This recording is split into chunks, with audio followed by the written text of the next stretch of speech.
Hi friends, आज मेरी fitness journey का डे 2 है। कल रात काफ़ी बारिश हुई थी, इसलिए ग्राउंड पर थोड़ा पानी जमा है, लेकिन कोई बात नहीं। इन छोटी छोटी चीज़ों से मेरी फिटनेस जर्नी रुकने वाली नहीं है। चाहे वेदर जैसा भी हो, वर्कआउट कंटिन्यू रहेगा। तो चलिए आज सेशन शुरू करते हैं। चलो। मैं पहले ही वार्म अप कर चुका हूँ, इसलिए आज वर्कआउट की शुरुआत सीधा रनिंग से करूँगा। आज मैंने खुद से एक छोटा सा चैलेंज दिया है। क्या बोला तूने? हाँ, चैलेंज। जैसा कि यस्टरडे मैंने 2.5 किलोमीटर रनिंग कंप्लीट की थी और आज उससे 500 मीटर ज़्यादा यानी पूरे 3 किलोमीटर रन करने का टारगेट है। शायद 500 मीटर सुनने में ज़्यादा ना लगे, बट फिटनेस में हर छोटी प्रोग्रेस बहुत बड़ी होती है। बात तो सही है।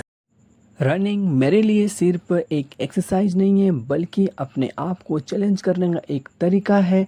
आज का टारगेट कल से ओनली 500 मीटर ज़्यादा है, लेकिन इसी तरह की छोटी छोटी इम्प्रूवमेंट आगे जाकर बड़े रिजल्ट देती है।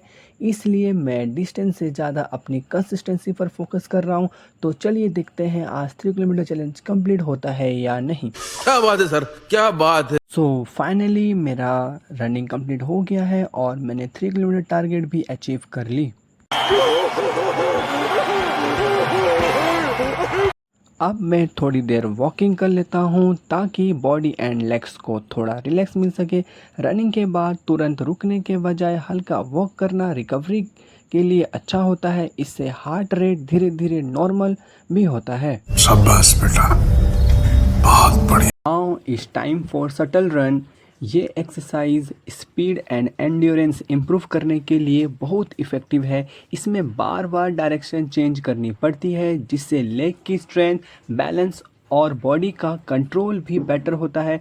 देखने में ये एक्सरसाइज सिंपल लगती है, लेकिन कुछ ही राउंड के बाद अच्छी खासी एनर्जी लगने लगती है। Well, I manage to complete only 5 round and honestly मैं काफ़ी टायर्ड फील करने लगा। So that I switch to next exercise. All right, अब बारी है नॉर्मल जंप की। करने में ये एक्सरसाइज थोड़ी ईजी है। अब तू गया बेटा, अब तू गया। सॉरी फ्रेंड्स, कोई भी एक्सरसाइज इजी नहीं होती। उसे इजी करने के लिए डिसिप्लिन और कंसिस्टेंसी की दरकार होती है।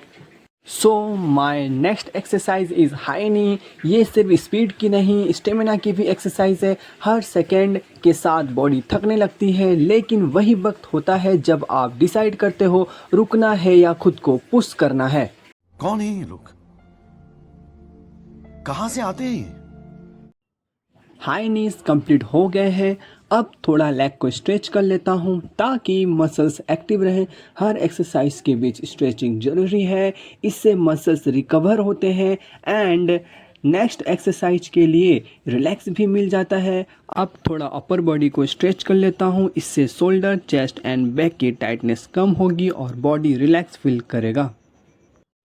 फिटनेस का मतलब ओनली मसल्स बिल्ड करना नहीं होता, बल्कि बॉडी को फ्लेक्सिबल एंड फंक्शनल बनाना भी होता है।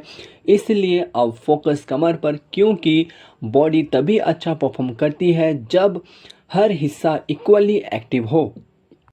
Now it's time for pushup. ये मेरी फेवरेट एक्सरसाइज में से एक है। मेरा टारगेट रहता है कि मैं डेली कम से कम 50 से 60 पुशअप लगाऊं और धीरे धीरे इसको इंक्रीज करूं। आज का मेरा लास्ट एक्सरसाइज स्क्वाट्स है। थकान चाहे जितनी भी हो, लास्ट एक्सरसाइज हमेशा पूरी इंटेंसिटी के साथ करनी चाहिए। फाइनली डे 2 भी कंप्लीट हो गया।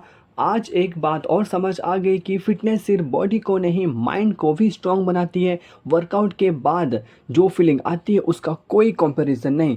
Thank you for watching. अब मिलते हैं डे 3 में।